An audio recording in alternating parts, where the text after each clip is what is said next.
Welcome everyone for joining this online seminar on orchestras in a changing climate. My name is Peter Peters. I'm the director of the Maastricht Center for the Innovation of Classical Music. And the center is a structural collaboration of the South Netherlands Philharmonic, Maastricht University, and the Maastricht Conservatoire and its research center Art, Autonomy in the Public Sphere.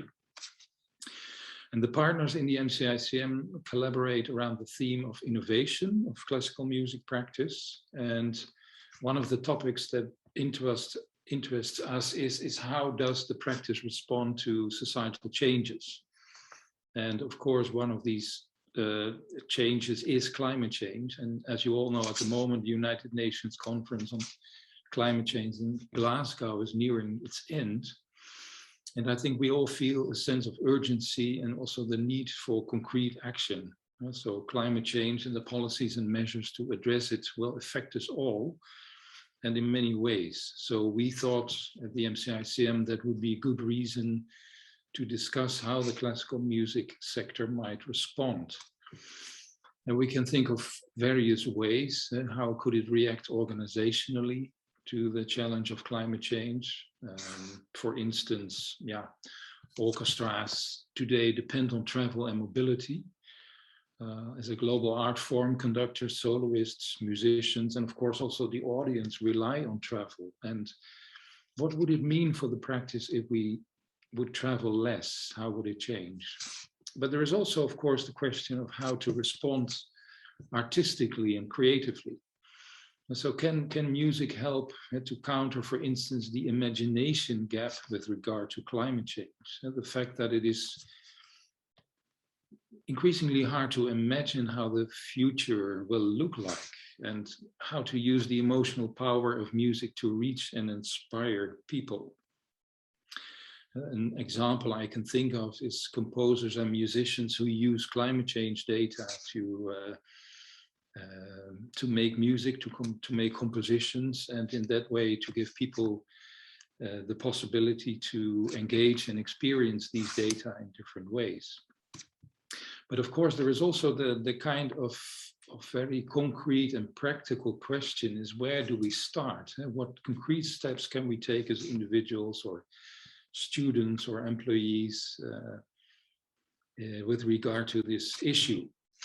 Now, these are some of the questions we would like to discuss in today's seminar, and we don't think we will be able to answer them all, but we do feel that having this discussion is really incredibly important. So that's why we have invited 5 panelists, and let me quickly introduce them to you. First, we have Stine Skofboom from the Erasmus University in Rotterdam. And maybe Stine, you can quickly raise your hand to, well, your name is also. And she is conducting a PhD in classical music and sustainability, focusing on how symphony orchestras are incorporating sustainable practices.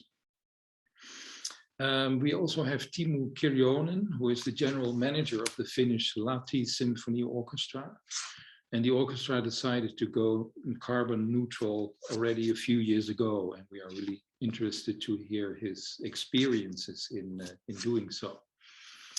We're also very happy to have Detlef Groos from Germany. He is a violist and also chairperson of the German Orchester des Wandels, or in English, the Orchestra of Change, basically.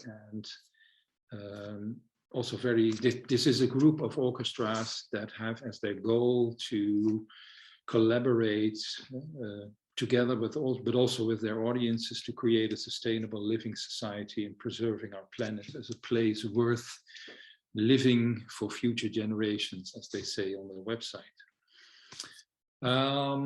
Looking at my screen, I do not yet see Georgina McDonnell-Finlayson. Hopefully she is going to join us. She is Sustainability Manager at the Scottish Nevis Ensemble.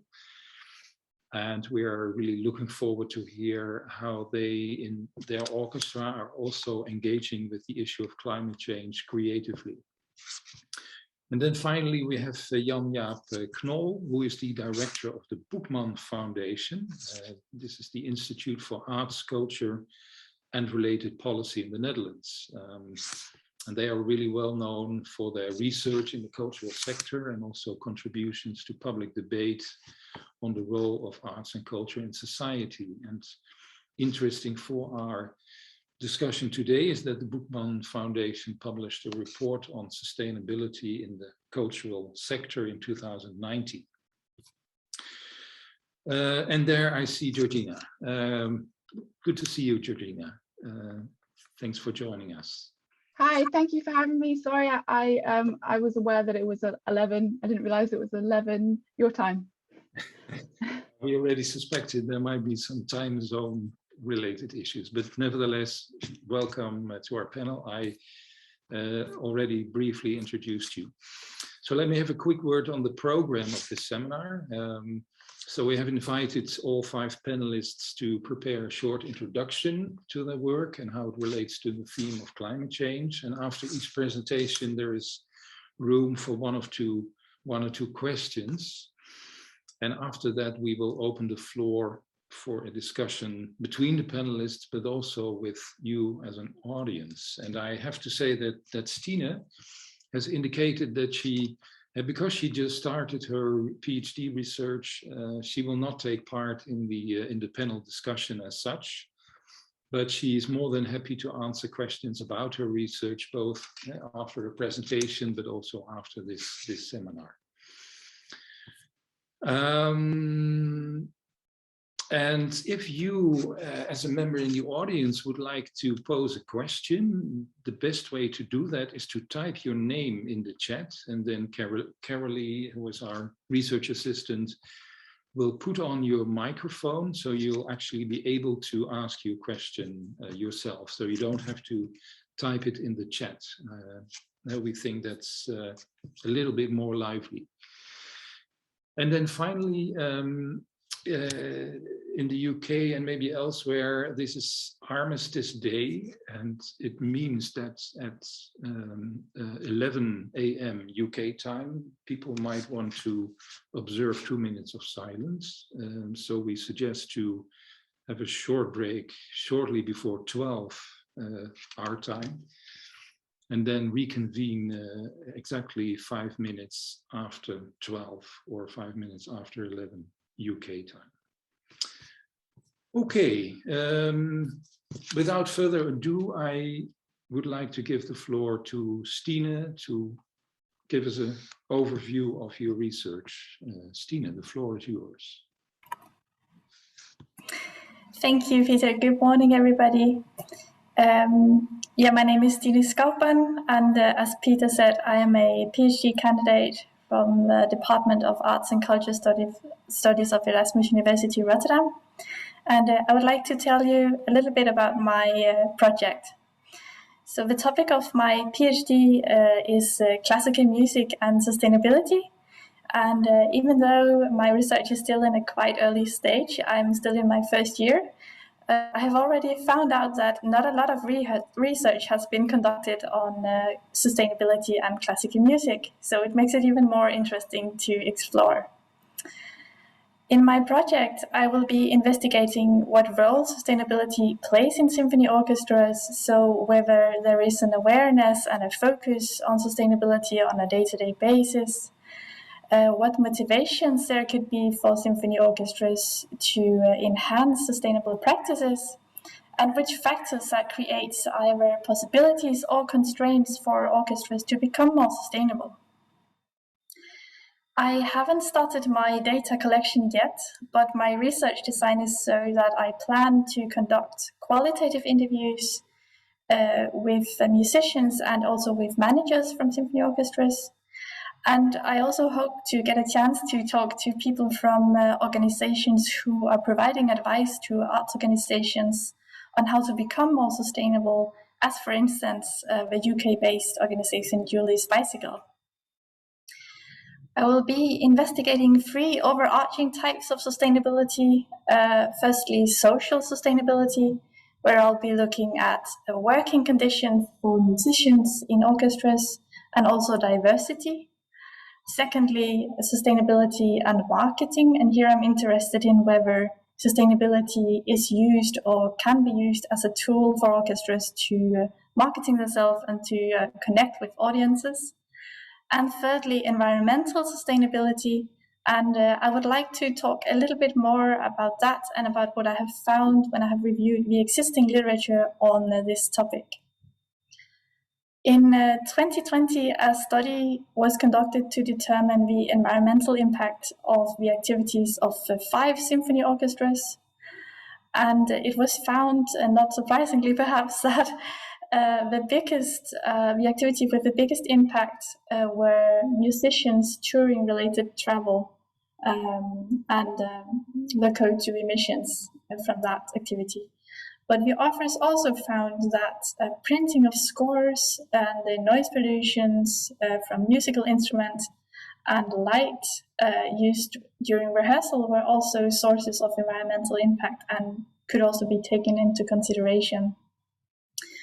Other challenges that the music industry faces with regard to the environment is the CO2 emissions caused by audience travel, energy consumption of concert venues, and also the energy used in music delivering methods. So when people are buying music either on CDs, digitally via download, or via live streaming.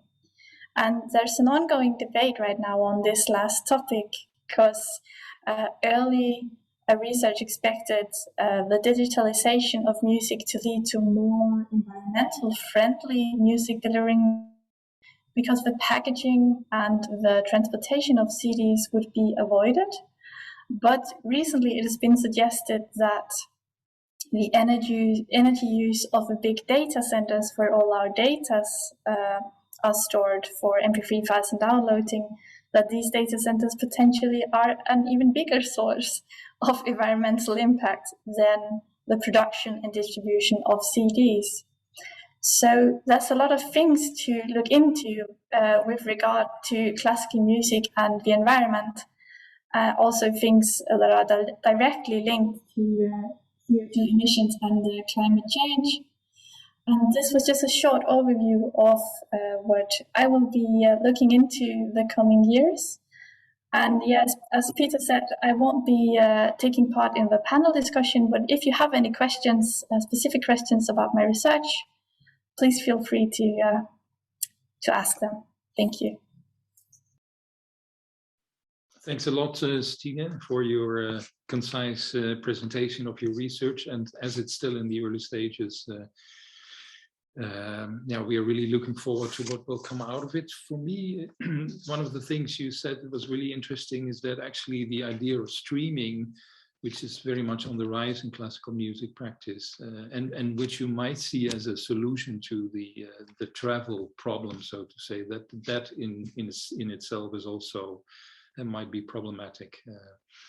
But maybe there are questions from the audience. If so, then please put your name in the chat.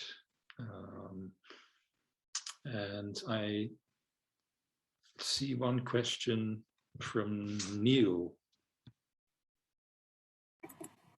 Yeah, so I will. Yeah, thank you for your question, Neil. Since I haven't started to collect data yet, I'm also myself interested in what the link will be and on which aspects of sustainability that might be in focus in symphony orchestras. But what I hope is to be able to draw an overarching picture and also to be able to find some more general ways of approaching this that can be helpful to the classical music sector as a whole. Yeah, thanks.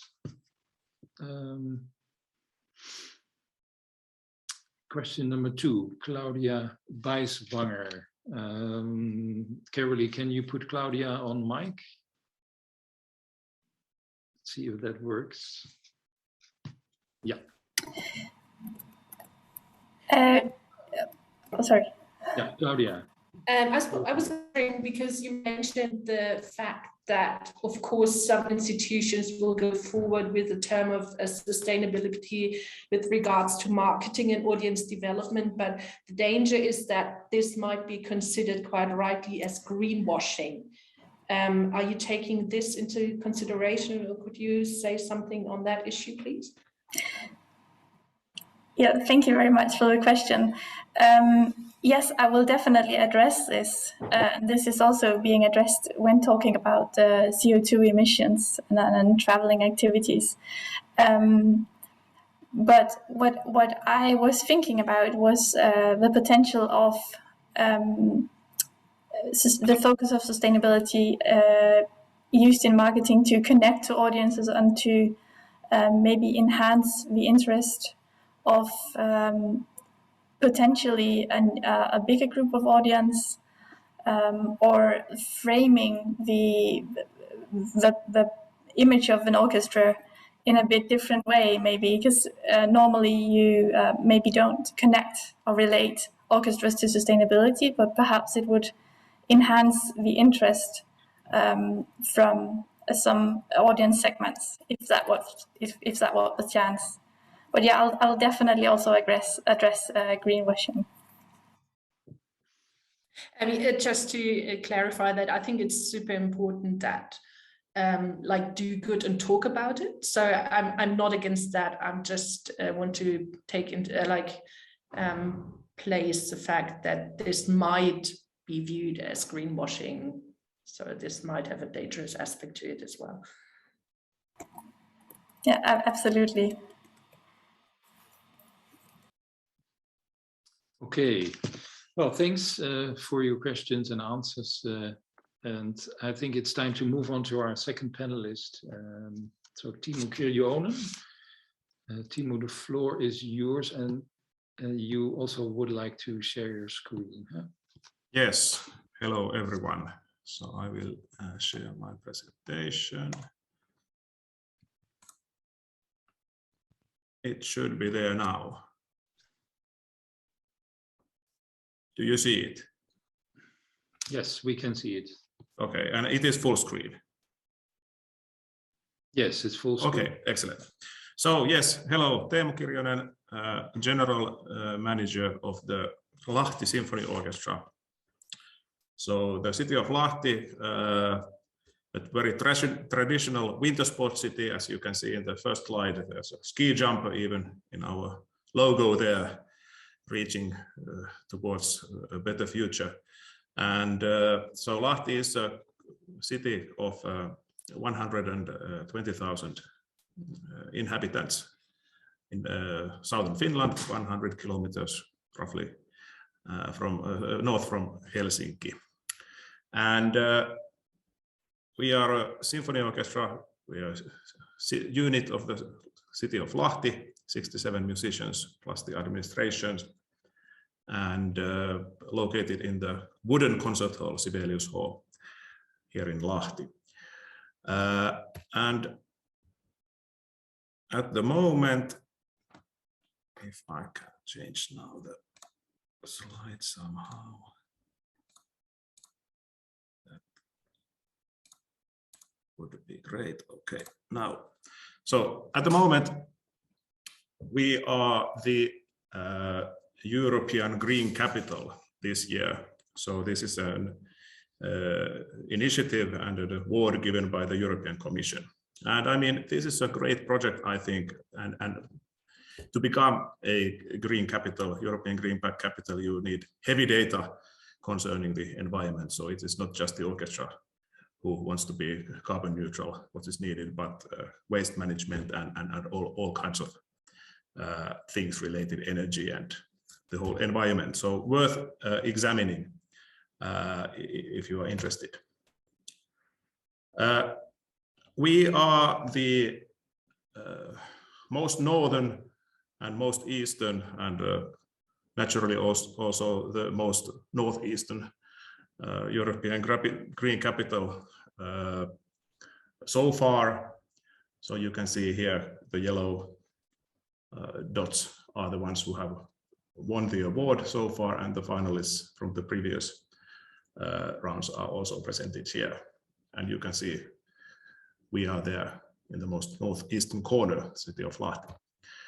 And we launched this project, Carbon Neutral Lahti Symphony Orchestra, in 2015, which happened to be the 150 years celebration year of the national composer, Jean Sibelius, and what composer which has a significant meaning to our orchestra as well. And the project is about to try to become the first carbon neutral symphony orchestra in the world gradually by 2025. And very important what we had was in the very beginning, I will make it very brief, we had a possibility to have a master thesis done in the local university in which the carbon footprint of the orchestra was calculated and examined. And it was not only kind of the orchestra's activities, but also the activities around us, so the audience, the concert hall, etc., the recording company. Actually, there's an English abstract, you can see part of it there. So it is quite, I think, cleverly put here, the whole idea of this survey and our project. So a direct quote here. Carbon neutrality is achieved by first identifying the greenhouse gas emissions resulting from the functions. After this, the identified functions are changed to low emission operations, and finally the remaining greenhouse gas emissions are compensated. So first examine, second reduce, thirdly compensate. And here are the principal burdens, and of course the challenge here is that, of course, concerning traffic, it is quite limited what we can do as an orchestra, but we can encourage people, our own people, of course, and the audience to do greener solutions when coming to the concerts and to the working place. One very important issue in this whole project is, of course, is to raise awareness of these things. I must say that in 2015, although it's only 6 years, the world is quite different from the present day situation, what comes to the kind of discussion on these issues, that then it was seen very exotic that the Finnish Symphony Orchestra starts to work on these things. But of course, things are proceeding and very good projects coming all the time. And we will hear about many of them also today here. So a very good thing, because nothing can be done alone. Just a couple of examples quickly. We had this kind of a green button initiative. So when the people were buying tickets from the web, there was this kind of green button with which you could donate money to some projects, UN certified projects, in order to compensate the traveling to the concert. And here we have the Sibelius Hall, our wooden hall. And of course, we as the orchestra, we are not administrating the hall, but you can. It's very nice to see that things are happening also there. So, for example, this year the heating became carbon neutral. Hopefully, the electricity of the hall will be carbon neutral. Next year, the waste management has been carbon neutral already for a while, and the restaurants are taking actions. So things happen, and that is very good. And we have had a very long relationship with the Swedish recording label BIS. They started their BIS EcoPack cardboard packaging in 2019. That was actually also mentioned, a recording issue in our survey. So it is nice that kind of things started to happen there as well. One example, what can happen when we started in 2015, of course, we want to be a reference, hopefully locally, maybe nationally, even internationally. And what happened in Lahti, here it's in Finnish, but it is Lahden Pelicans. It is the Pelicans, the local ice hockey team, want to be the first carbon neutral ice hockey team in the world.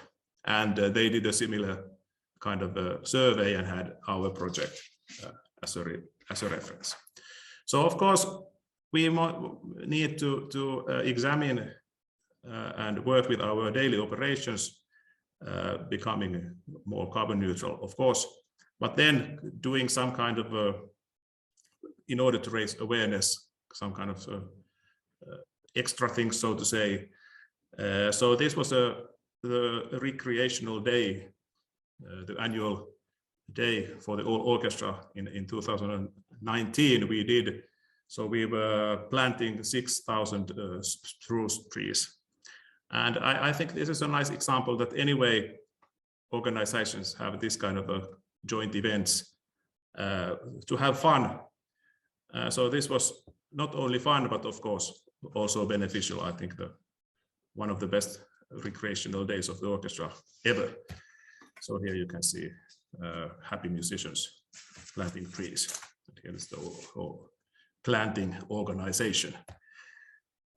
Just a couple of examples. I have been in a happy position that it has been possible for me to present our project in various occasions around the world. And we got this Classical Next Innovation Award in 2018. And this is kind of finalizing my presentation, a very nice example in order to present how this Green Capital organization has utilized the orchestra in its the kind of entity of the Green Capital year. They commissioned a new work by the Finnish composer Cecilia Damström called Ice, and it's of course ice is ice, icy water, but also there we have this ice meaning in case of emergency, and this is it 8 minutes long contemporary piece for symphony orchestra. And it was premiered in Helsinki, this square in the very center of Helsinki, via video performance done at the Sibelius Hall in Lahti. And there were a number of ice cubes brought to this square. So they were melting as this kind of installation, and there was a possibility to hear simultaneously. The work was there as a loop. And there are the names of the cities which are most urgently in danger when the sea level is rising. So they were kind of, the water from the ice cubes of flushing these cities away. So I think quite impressive. Although the ice melt quicker than expected, but I mean, of course, maybe it's only pointing out that there is a case of emergency. So here quickly, and this also the final thing is that also from the survey that particularly important is to get stakeholders to participate to reduction targets made by the symphony orchestra. So yes, let's do this together. Thank you so much. Thank you, Teemu, for your presentation and sharing some of the experiences and things you have done in the past couple of years. We have a question from Neil in the chat. Maybe Neil, you can just ask it. You're mute, Neil. Unmute, thank you. Yeah, Teemu, thanks very much for this presentation. Very interesting. I just wanted, at one point I saw something about kind of workshop with the orchestra. I was just wondering how you encouraged buy-in from your colleagues within the orchestra, musicians and staff, and kind of how did you encourage enthusiasm and get this started, I suppose? Thank you for a very important question. it was, for me as the manager of the orchestra, very important that from the very beginning that the organization is committed to this. So I thought that this can't be something, this kind of project, that the management just kind of tells that, okay, now we have this kind of project, so let's be green. So be green. What we had in the very beginning was that the whole thing started by having a workshop for the whole orchestra, and we discussed these themes and had already kind of brainstorming the ideas around these themes, and kind of the end of the day, what we had that, okay, then we had a joint discussion that there would be this kind of a possibility with a cooperation with some climate experts in Finland, that we could have this kind of project. Let's try to become the first carbon neutral orchestra in the world. Are we in or are we not? And then we had a vote, and it was 100% yes, we are in. Because and this is, of course, I would say that hopefully this will happen in many orchestras if you do it like this. But in our orchestra, we have been kind of the spirit has been for decades already that, okay, we go to many directions and want to be a kind of active part in a society, not just a kind of isolated artistic palace there appearing once a week with a great symphonic programs. Of course, we need the artistic content, and it has to be in order. We can't kind of cover it with some other projects. But when that is in order, we have thought that, okay, we can do other things also. And actually, was it Claudia here was raising the question about the greenwashing? Yes, there is a risk. I can personally say that this can be seen as greenwashing, because we in 2015, and as I said, the world was different, and we presented this to our local media, and the biggest newspaper, I phoned to them enthusiastically that, okay, we have this kind of project, so we would like to, of course, would be happy if you would do some coverage of it. Well, they did a very short story telling that, okay, the Lahti Symphony Orchestra wants to greenwash itself. And so our enthusiasm didn't really kind of wasn't in a full bloom there in the first, but yes, it can be interpreted so. Yeah. Okay, thanks, Teemu. We have one question from James Collins. I will read it. Peter, can I interrupt you? Stefan has raised his hand a while back, so I want to give him the floor to ask. Okay, so maybe then I'll leave it to you, Carolee, to manage the questions. Great. Oh, where did you go, Stefan? Hold on. There you go, Stefan. Yes, thank you. Can you hear me? Yes. Yeah, good. Stefan Rose, I'm the manager of the Philharmonie Zuid-Nederland. And Teemu, I from what I heard, from what you just said, I saw an orchestra that is connected to a global theme. The things that you talked about were mainly about enhancing awareness of that. And I started to ask myself, is there anything that the orchestra did itself to reduce greenhouse emissions? Because that, of course, is a question that within the orchestral world is a very important one. Of course, you can ask your musicians to come by bicycles if they're not too far away, but are there any other means that you found out during your year-long activities in that context? Yes, very good question, thank you. First of all, I think, of course, we have been doing this for 6 years, and there have been more active periods, and then have been, for example, during the COVID time, we have been quite occupied with other things as everybody else. But this kind of, the thing what we did then, having this active commitment of the orchestra from the very beginning. That one thing what has been very delightful, that when we have had this kind of less active periods, the musicians have been asking me that, okay, we should actually do more. And of course, that is a very good signal that this is a great importance. We have done in our daily practices, try to, of course, as I told you, well, first of all, of course, the symphony orchestra, as it is as an organization, of course, we are not a kind of any factory or something like that, which would pollute enormously. So to put it that way, that of course, if and when we are carbon neutral, that doesn't make so much difference. So we knew that then, because of that, then I want to kind of point out the kind of importance of raising the awareness. But of course, we have to kind of take care of our own field as well. And we have tried to examine these daily operations, and there are, of course, things which can be done. And I think the most important at the moment, what we have done, reducing the use of paper.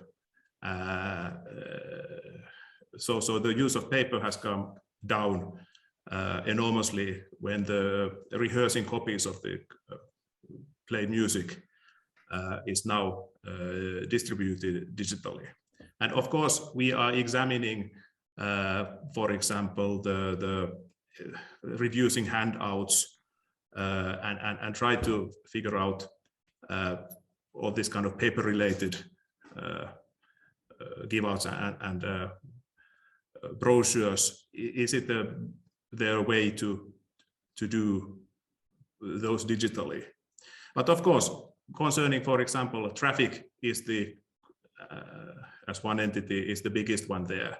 So we try to be in the discussions that also externally how to encourage the city around us to make it easier for the audience to come to the concerts, for example. Because I mean, they are now doing bicycle lanes. We are not that advanced than, for example, you are in the Netherlands there. But of course, you don't.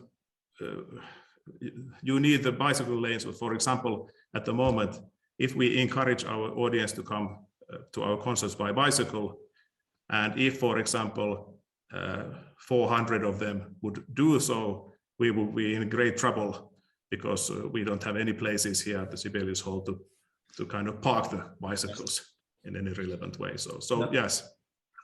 So these kind of things, but we are still working on many things. But you are absolutely right that of course we need to find these ways to enhance things in our organization as well. And actually we are planning to kind of make a checkup now in the near future. So where are we now with the things which have been done and which also regarding the organizational things around us. So yeah.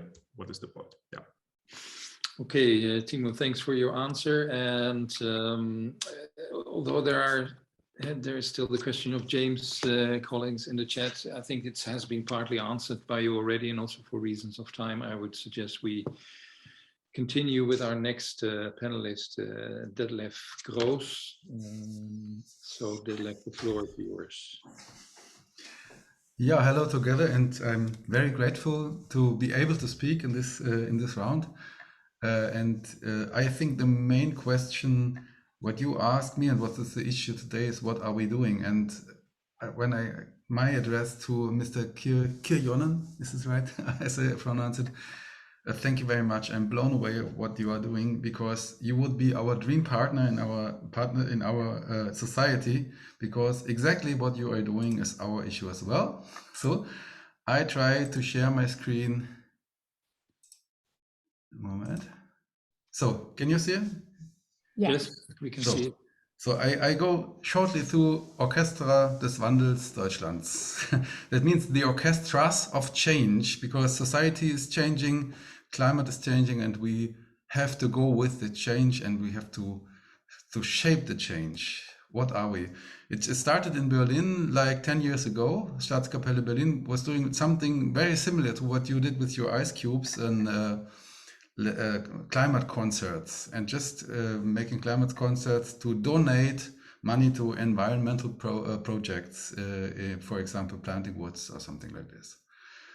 A few years later, we come together with a lot of more people and orchestra, and building a really Germany-wide society.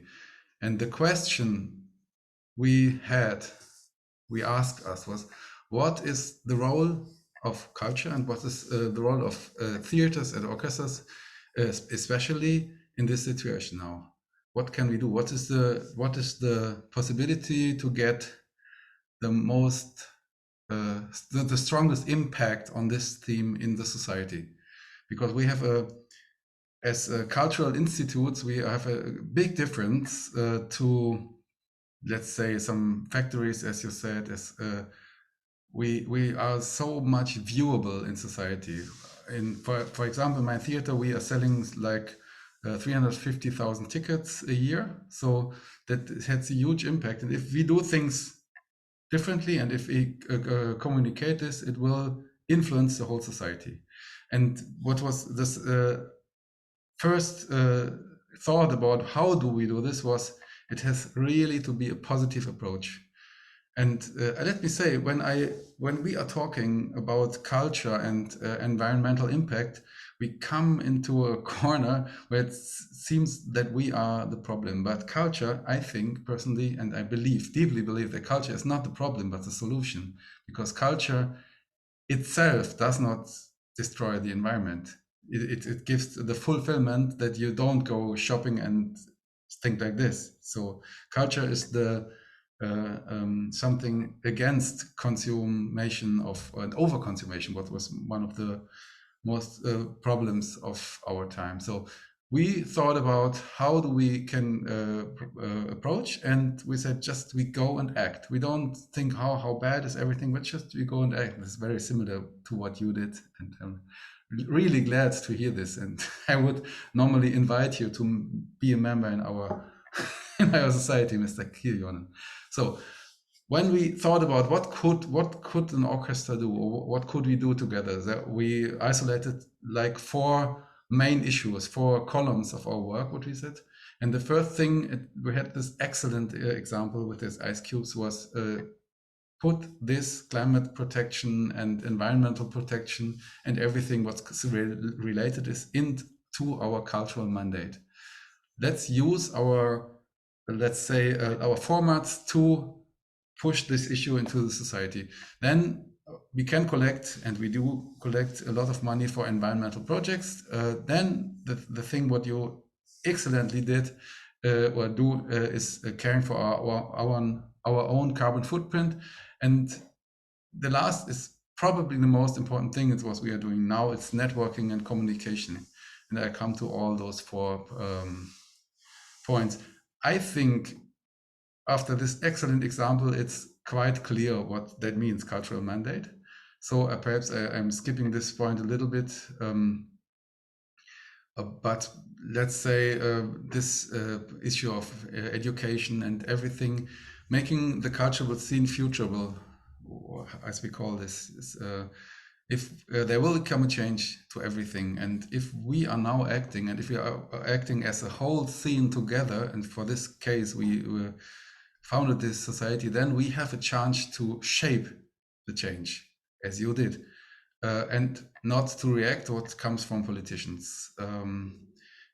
So we do a lot of projects together. Now this was our first recording. I forgot to explain, where are we? We are members of, at the moment, 25 orchestras in Germany who just come together and make those things. It's not the official orchestras, but it's only the members as private persons. This is a grassroots movement. And it's so. And our biggest project, environmental project, what we nurture is a reforestation of 700 hectare rainforest in Madagascar. It's why Madagascar, you can ask. It is because the ebony, the wood of all the black pieces on violins and cellos is made of ebony, and this is growing there. And at the moment, like 95% of the surface of Madagascar is destroyed for many reasons, but as well for the hunger for ebony from the countries, and it is used for instruments. So we want to set a sign to heal this thing a little bit and make a development project. This is in northeast Madagascar, and we are working together with the people there and giving them the ability to establish a sustainable agriculture by, for example, buying them cacao plants and vanilla plants, so that they don't have to eradicate the forest, and we show them how to reforest the original wood, not only the ebony like a plantage for instruments, but really the original wood. So this is one of our big projects. Here you can see quite well where what you would see directly at the beginning is how it should look, and in the middle you see how it looks now, and we want to come back to this when we're working with our partners. It's not that interesting. We also do regional environmental projects. This is a very small one, but it's got a huge impact. We're just planting flowers in the garden of the theater in Duisburg for insects, for bees. It's a very small thing. It cost like 200 euros, but it was very, very viewable. And so it has a big influence to the city society. Then it was very good explained from Mr. Koyonen. We are caring for, of course, for the CO2 footprints of our orchestras, and what we are doing, I made a lot of studies on this item, and we're making workshops with all our member orchestras and theaters. We have a manual green manual for how you can install something like an environmental strategy. We have a green touring guide. It's this is coming out this month. Just how can you, if you're touring with an orchestra, how can you save emissions? For one example, was a Munich Philharmonic who just rebuilt their cases, their instrument cases, and they're saving like 100,000 euros transport costs every year because they defragmented the transport cases. So there is a lot what you can do even if you are flying. And then we will establish a carbon offsetting as a platform, what is working with all like those projects, as I mentioned before, where instrument wood is reforested. The perhaps most important thing is this networking. So I think we have to overcome this basic attitude of concurrence in orchestras. That's how we want to be. It is very honorable to want to be the first green orchestra, but it's even better if you share your experience with all orchestras. And this means culture, environmental and sustainability issues are teamwork. It's so we find partners. We partner together with 25 orchestras, and it was very funny when when we went out with this and went to the orchestras. We had at least 4 first green orchestras in Germany, but now we are really working together and sharing our knowledge. And we relate to politicians, and because we relate to scientists, and because we are so big now with 25 orchestras, we get really the best scientists in Germany, like Anne Boetius from the Alfred Wegener Institute. The Helmholtz Society is working together with with us. And this networking thing is really the most powerful thing. And if we want to shape the change, so we have one voice of 25 orchestras, we are really strong in politics and everything. So really important for us is inspiration, not making catastrophical scenarios, but inspire from music. And as I said, climate protection is a team sport. So that was this from me for now. Thanks a lot, Detlef. It's a very, very inspiring presentation, to a certain extent, also really concrete. So thanks for that. We have one question in the chat from Catherine Finland. So maybe you can ask the question yourself. In the chat? Yeah, no. I think we can switch on the mic, Carolee. Could you tell us your question? Hi there, this is Catherine. In looking at the use of paper, both for programs in the US and also the dependence we have on paper as musicians, I popped two comments in there. In the US, we are now already using the scannable program as you enter the concert hall, but this causes everybody to dig deep into their telephones and not be as present in the concert space, which is an issue. So I was curious about the potential for projecting the program before the concert as people are taking their seats so that it could be read. I'm thinking of the use of the teleprompter in the opera space that directs users to look above the concert stage for the text. The second is, has any orchestra switched to use of the iPad for music scores and away from paper? As a musician myself, I'm a classical singer. I would be terrified to be presented with this option, but I'm just curious if it's come up.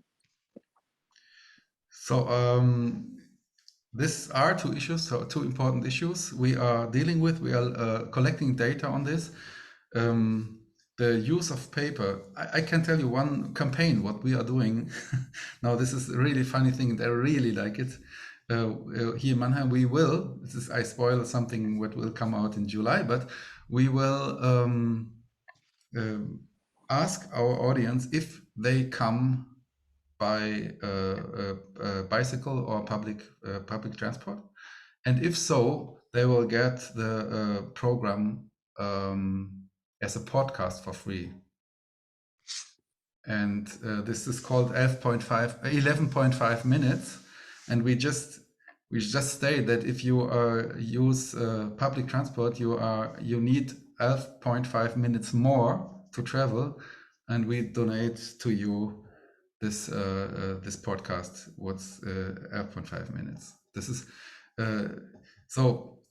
I don't know the use of paper. It's very, very big theme, and this is concerning the music and the music sense. We are in the pipeline to develop a sustainable digital music stand, and that would mean, to use an iPad for reading music is not sustainable for many reasons, but especially because an iPad is not made for this. So an iPad has capabilities of thousands of things you don't need, but it's just not big enough. It's just not stable enough. If you think an orchestra everyday work, they will break, because and so we are working on a music desk with a big screen, with a big simple screen, where you can exchange every part, not have to throw away after 3 years the whole thing, and what is only capable of showing music, but not making, let's say all the things that iPad can. I think the discussion is very far for many, many reasons that we will get this digitalization of music, and now our concern is how can we manage this sustainable? Yeah. Okay, we are 2 minutes before 12 o'clock. So I can see that Timo has a question. If you could just keep it in your mind, and ask it when we reconvene, and then we will move on immediately to Georgina for her presentation. So I see you all back at 12 o'clock, 5 minutes, so 12:05 exactly, and then we will continue our seminar. Okay, welcome back after our short break. So let's quickly continue with the question from Timu, and then maybe a short answer so that we can move on to Georgina. Timu. Yes, thank you so much. Thank you very much, Mr. Gross, inspirational presentation. Well, this sustainable music stand for us, first of all, I mean, sounds like a brilliant innovation. So hope to hear more at some point. We are just at the beginning, but we're just in a plan of, let's say at the moment it's an idea and it's a company, it's 2-3 companies, but we're just working out if it could be possible.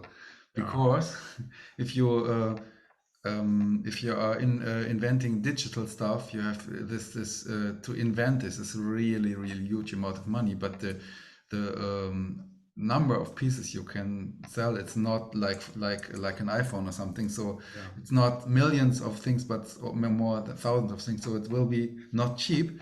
But on the other hand, an iPad Pro is not cheap as well, and it doesn't fit the job really well. So okay. So very interesting. The thing I wanted to ask, because I mean, I envy your network, 25 orchestras. You have a lot of power there. Yes. So how do you administrate this this group? So do you have a separate organization and possibly some funding there? How does it work in practice? Yeah, the sad answer is I have no free time in the last 2 years. No, we're just making this as an, in Germany, it's a gemeinnütziger Verein. So we are just 5 people doing this in our free time at the moment. But we are looking for a foundation to get something like one extra paid guy for us who can help us with this. But that means this organization is decentral. So we just organize, we connect the people, we give the ideas, and once in the year we make a concert with all orchestras, and it's really strong. And now we get people there conducting and playing solo like we never get anywhere. It's really crazy. Who's asking us to play there? So this only works if we have an organization who says, okay, we invite you to come, but we cannot organize with our 5 people on concert. We once did, but on the other hand, we are basing on the infrastructure of all this 25 orchestras. So if I'm working in Mannheim now and as a sustainability manager, I didn't mention this, but at the moment I'm working on a half amount of my work as sustainability manager here. And I can rely on fundraising and everything here. In the structure is there. Yeah. The structures are there, but basically the organization of Orchestra des Wandels is free, non-profit. Thanks, Detlef, for this answer. And what I find interesting so far is we have talked about the orchestra as an organization, but what I took from your presentation, Detlef, is that you say, well, culture has a positive role, can make a difference. I mean, classical music is an art form, and as such, it can be a source of inspiration. So I think this is a good point to continue the seminar with the presentation of Georgina from the Neves Ensemble, because I think you have been working on sustainability as an orchestra, maybe also in an artistic way. So the floor is yours. Hello, yes, thank you very much for having me along. It's really nice to be here, and it's been great to hear from all the other presenters. So I'm Georgina McDonald-Finlayson. I'm Sustainability Manager for Neves Ensemble, which is Scotland's street orchestra. So to give you a bit of background, in non-COVID times, we are a 40-piece orchestra that goes on tour 4 or 5 times a year, giving concerts everywhere from airports and train stations to homeless centres, care homes, refugee groups. We also do pop-up performances on the streets, in supermarkets, libraries. And we've even performed in places like the top of Ben Nevis in Scotland and way out on the islands of St Kilda, out the west coast of Scotland. So our mission is to remove the barriers that classical music sometimes has in being truly accessible to everyone, everywhere. So that means that we take orchestral music to people wherever they are and whenever they may be there. In parallel with our orchestral work, we run a number of community-based projects working with different groups of people, including looked after children, older people living with dementia, those experiencing homelessness, adults with learning disabilities. So we have partnerships with voluntary and third sector organisations, which are nurtured to ensure that the most vulnerable and marginalised in our society do not miss out. Recently, we've had projects working with survivors of domestic violence, another one with young carers, where they work with composers and songwriters to write new music reflecting their experiences. So that's kind of generally what we do, but at the core of our work is to create a more equal and sustainable society, and environmental sustainability is really a key component in that, in how we engage our musicians and our audiences. So a little bit about how we actually run in the most sustainable way that we can. We're lucky in that we're quite a young organisation. We were only established in 2018. So sustainability has been on our minds from the word go. So the main thing is in our touring practice, because we are a touring orchestra, but we tour around Scotland. We take music to people in Scotland, and we do this on one coach, which we take in a circular route so that we're not doubling any miles, and really reaching as many people as possible as we go on our journey. In our touring practice, we have established protocol and practices to make sure that we are being sustainable in what we're eating, how we're doing things on the bus, how we're recycling, and that our musicians are really, really engaged with this as well. So we've actually run 2 campaigns over the last 2 years to try and highlight for our musicians and our audiences what it is we can do to be more sustainable. So in 2019, we toured the Outer Hebrides of Scotland, which are islands up the west coast of Scotland. And for this, we ran our campaign, we called it Green Nevis. So this was an online social media campaign in which we wanted to highlight and embed awareness of what arts organisations and musicians and individuals can do to be more sustainable. So we partnered with a number of green green organisations or resources products in Scotland that helped us with some in-kind sponsorship, and we were able to highlight what the work they're doing, but also provide our musicians with some resources to use on tour and also then in their own lives away from the orchestra. So we were very public about this on our social media, and it led to some interesting discussions with audience members, highlighting some of the small things we can be doing, but also kind of set up a premise for our musicians being really, really engaged in everything that we're doing on tour, and each little action that amounts to us just trying to reduce our waste and be as environmentally conscious as we can be. Then just the beginning of this year, we ran another campaign, which was hashtag 100 Days of Green Nevis. And this was essentially inspired by a musician's practice trend called 100 Days of Practice, where you practice a little bit every single day and you kind of note how things change, but eventually after 100 days, there are things that become habitual. And because you're doing it every day, it's they work your way into your life. So as musicians, we're really good at doing things every day.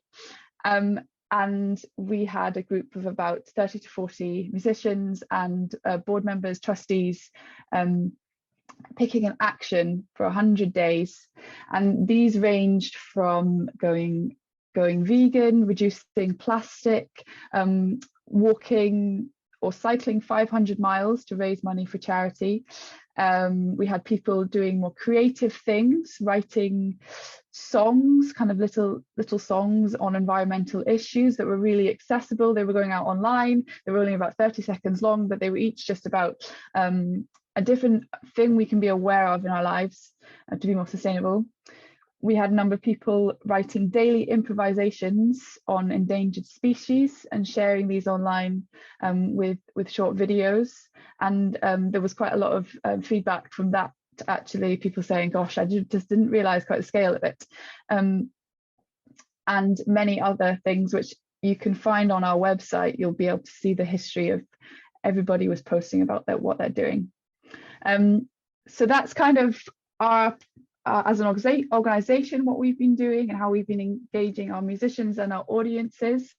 But we also have recently, just over a year ago, we set up the Scottish Classical Sustainability Group. We felt like it was time for classical music organisations in Scotland to come together to discuss the climate crisis on a regular basis. So this group contains is now about 40 organisations, and that includes large orchestras, festivals, individuals, smaller ensembles, duos, and we also have representatives from the Association of British Orchestras, Creative Scotland, Creative Carbon Scotland, the Musicians Union. So across the board, we're making sure that our discussions are really tied into more global and national discussions. So we meet regularly and did so for about a year, and within that year we produced our Scottish Classical Music Green Guide, which came out in just July of this year. And this was created with feedback and input and reflection on everything we discussed in our meetings between these 40 representatives. And it's quite a lengthy document in which we try to cover as much as we could in terms of everything from buildings, touring, digital emissions, programming, accessibility. And we hope that it'll be a really living document that will change with the times, as I think we know, the world is changing very quickly. So that has been created. I think, yes, people sharing links, which is great, and please do have a look at it. So that has been created from those meetings. Just to finish, I think what has been a recurring theme in our discussions with Scottish organisations is how we deal with international touring, because it's such a big part of what we do as orchestras and what we do in classical music. And I think one of the key takeaways for myself anyway, and I know for others, is reimagining how we define success as classical music organisations. So at the moment, a lot of success is put in our international outreach, and there's a certain glamour associated with international touring, and there's also, for many, a huge amount of economic benefit and revenue that comes from that.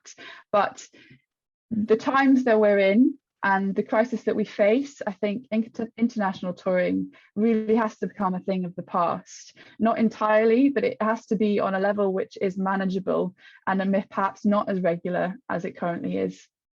But I think this presents a really exciting opportunity to reimagine our business models so that we're not putting economic gain and growth first.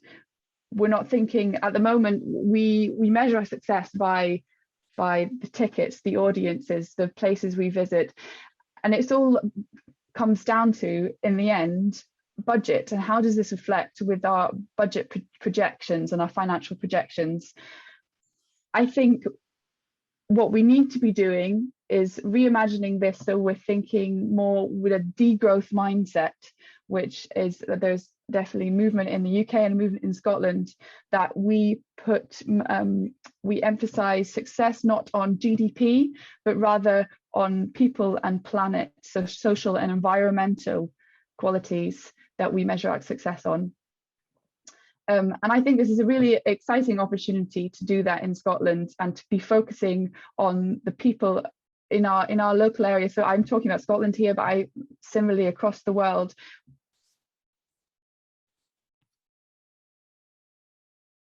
Can you still hear me? They've just died. People in our local communities first, and that from there we're collaborating internationally in interesting ways that perhaps isn't just an international touring. So yeah, that's some thoughts from me and from Scotland. Thank you. Many thanks, Georgina. This is really a wonderful contribution to our panel, I think, and also, again, very inspiring. And I think you address some very important aspects, like what are the criteria for defining success, and I think that is a crucial question to ask in classical music. So I would suggest that any questions we do in the chat, and we continue right away with Jan-Jaap Knol, also for reasons of time, and then maybe after your presentation we can also get back to any questions for Georgina, and those of you who want to stay longer than 12:30 are of course invited to do so. But first I want to give the floor to Jan-Jaap. Yeah, thank you very much. I'm Jan-Jaap Knol. I'm speaking to you from the Boekman Foundation in Amsterdam. That is the Netherlands Expertise Center on Arts and Arts-related Policy. And I'm very happy to contribute to this seminar. We've heard already formulated in different ways the three aspects in which culture can contribute. Culture that, of course, includes music, can contribute to the big theme of sustainability and climate change. I think the first one is show the good example. So do the max to make your own practice more sustainable.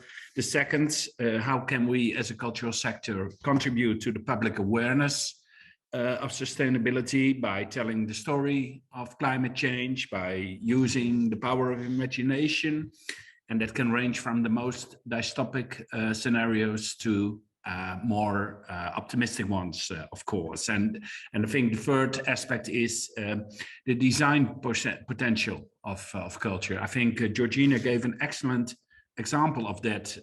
How can you redefine success after all those years where it was about growth of people attending performances, growth of economic resources, growth of touring, etc. But if we find ways to redefine our success as Georgina formulated, we can also stimulate others to rethink patterns in a way that can contribute to a more sustainable and greener world.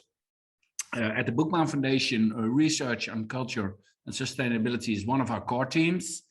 I'd like to present you very briefly some of our work. It was already mentioned by Carolee. The survey we did in 2019, about 250 cultural organizations in the Netherlands were questioned about their attitude and actions when it comes to sustainability. From that report, well, on the positive side, I can report that many cultural organizations are increasingly aware of the need to become more sustainable. So that's of course a very positive thing. And there are concrete actions, mainly about waste and about electricity consumptions, etc. Honestly, not that much activities, at least at that time in 2019, when it comes to the field of public awareness raising. And what we also found out that most respondents did not have structural policy regarding sustainability. nor did they monitor their progress in this. And there were 3 barriers often mentioned to become more active when it comes to sustainable. Obvious barriers perhaps, but we should tackle them, of course. That there was too little money, that there was too little knowledge, and that there was too little time to become more active. But given the urgency of climate change, there are barriers that we should overcome together. In 2020, we did a second research. We analyzed cultural policy documents of municipalities that are responsible for a large part of cultural funding in the Netherlands. There we again saw a positive trend that more and more municipalities pay attention to the subject in their policy plans, but they do it in with a great variety. It's often about plans to make buildings more sustainable. It's about involving cultural organizations in sustainable development of cities, but again, with a big variety in ambition and in concreteness of the proposals. Now for 2021, we are working on a new publication on the relationship between the cultural sector and sustainability. We do that in partnership with organizations from 7 European countries. In the context of this panel, I'm happy to mention that Finland and Germany are part of it, and is Scotland with Creative Carbon. Georgina already referred to Creative Carbon. Well, to conclude, when I overlook the fields in the Netherlands, at least, I see 3 things. On the one hand, firstly, there are many very engaged artists at the moment with the subject. To mention a few composers that are well known in the Netherlands, for example, Merlijn van Twaalfhoven is one of them, but also Tim Kliphuis, whose composition Phoenix Reborn premiered in the Concertgebouw Amsterdam last month. So there is this engagement on the artistic side. Secondly, although more attention is paid to the subject in public or in policy plans, there is, in my opinion, at least now, too little institutional attention for it at the national level. And I think government could address the theme much more explicitly and stimulate targeted initiatives in the cultural sector. For example, I mentioned the Creative Climate Action. That's a program of the Irish Ministry of Culture, together with the Ministry of Environment in Ireland. It's a funding program for specific cultural activities when it comes to the theme. But again, I mentioned Creative Carbon, which is a networking community in the cultural sector in Scotland. And I think we in the Netherlands miss such a networking community. And it brings me to my third observation, that there is a lot to win in knowledge sharing, not only nationally, but also internationally. So I'm very happy to learn about Symphony Orchestra from Finland, Lahti, and to learn about the Orchestra des Wandels. And I hope we can exchange more in the future. We do not need to tour for that. We can meet virtually by seminars like this. Thank you very much. Thanks a lot, Jan-Jaap, for this concise contribution. And I think you nicely sort of give an overview of some of the themes we have discussed already in the other presentations. I see that we have one question from Stefan Rosu for Georgina, and I would suggest that is also going to be the last question, so we can end our seminar more or less on time. So Stefan, if you can ask the question. Can you hear me now? Yes. Yeah, good. Well, my question is, Georgina very rightly said that there is really an issue with touring, but I was wondering, the Nevis Ensemble is basically a touring ensemble. So when you say touring is a problem, you're also saying we can't continue the way we work. Is that right? Or, what kind of possible solutions do you see to be relevant, for the musical region and the societal region in Scotland? Yeah, so thanks, Beth. Thank you for the question. I suppose firstly, just to clarify, Nevis Ensemble is a touring ensemble, but within Scotland. So we've never done any international touring. And if that ever did happen, yeah, I'm not sure what the plans are at the moment. We're just because we obviously came to existence in 2018 and COVID happened pretty soon afterwards, really, relatively speaking. So at the moment, we're getting ourselves back on our feet in Scotland, and we don't have current plans for international touring. So it's not a regular part of what we do. The touring we do is in Scotland, and as I said, we do it all on the one coach, so it is much lower emissions than having loads of individual musicians traveling by themselves. We would hope that, you know, in the not so distant future, it's possible for a coach like that to be electric or to be more sustainably powered. But we've been exploring other ways of being able to tour that are completely zero carbon. So we've done a tour on bicycles in Glasgow. Obviously that doesn't take us quite as far as you know, traveling up to some more of the remote parts of Scotland, but we still do reach a lot of the communities in Glasgow that previously we have toured perhaps on the coach. And that is something that we're hoping to explore a little bit more, especially in urban areas, is being able to tour on bicycle. Also, being able to travel to performances by public transport is something that we're really keen on, and even using public transport as not just a journey to get to a place, but it is also a location in itself. And it's something we've spoken about is, you know, why can't the transport itself, if we're going on public transport, be a location for performance, for making music and engaging audience, whether they expect it or not. Yeah, so we are looking of alternative ways of still taking music to people wherever they may be. And at the moment, our main touring is in Scotland, so on a smaller scale than anything international. I hope that answers your question. It does, yes. Yeah. Okay, great, thanks. I see we have one last issue raised by Mette Lauws from the Maastricht Conservatory. Mette, if you're there, can you...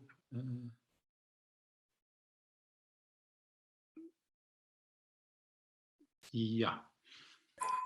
Yes, you see me and hear me? Yeah, we can hear you. Great, that's good.